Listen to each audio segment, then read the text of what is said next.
Mbosso ni msanii ambaye ameamua kuweka kambi kileleni kupitia nyimbo yake ama wimbo wake huu mpya unaitwa Darasa la Saba, ambao ni wimbo ambao unaonekana kuwa ni sehemu ya nyimbo ambazo zinafanya vizuri sana kwenye mitandao mbalimbali ya kustream muziki special pale YouTube.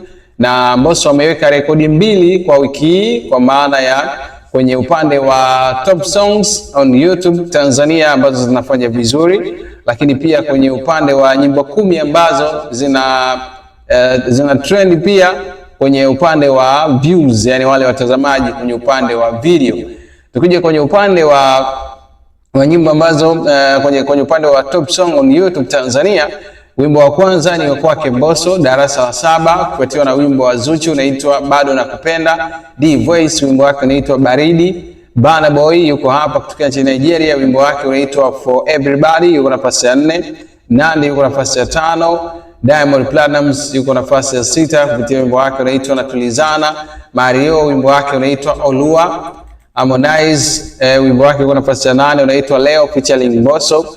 Zuchu wimbo wake uko nafasi ya 9 unaitwa Inama featuring Diamond. Dula Makabila yuko hapa nafasi ya 10, wimbo wake huu unaitwa Dakika Moja.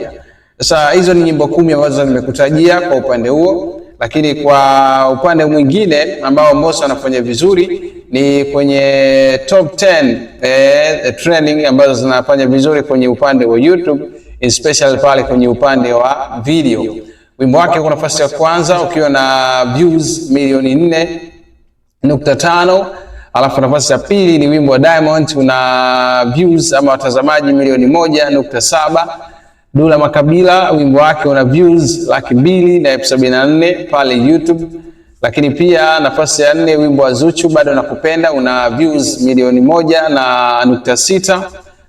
Lakini pia nafasi ya 5 Nandy wimbo wake na watazamaji milioni 3 kwa mradhi na 3.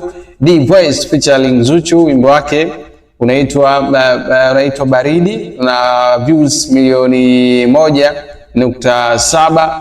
Nameless featuring Mario wimbo unaitwa Nasinzia una views ama watazamaji 958,000. Diamond Natulizana pia amerejea kwenye upande wa lyrics ana lyrics kwa maana ya views 638,000. Mariam Chirwa yeye ana views 523,000 kupitia wimbo wake unaitwa Naenda. Rayvanny featuring Khalid wimbo wake unaitwa Toto una views milioni 2.2. Kwa hiyo hizi ni rekodi ambazo Mbosso amezitengeneza kupitia wimbo wake huu unaitwa Darasa la Saba. So ni sehemu ya rekodi ambazo Mbosso anaendelea kuzitengeneza tangu tu alipotubrace mwaka jana EP yake ya Room Number 3. Ameonekana kuwa ni msanii ambaye ana trend sana, anafuatiliwa sana kwa kile ambacho amekuwa akikifanya.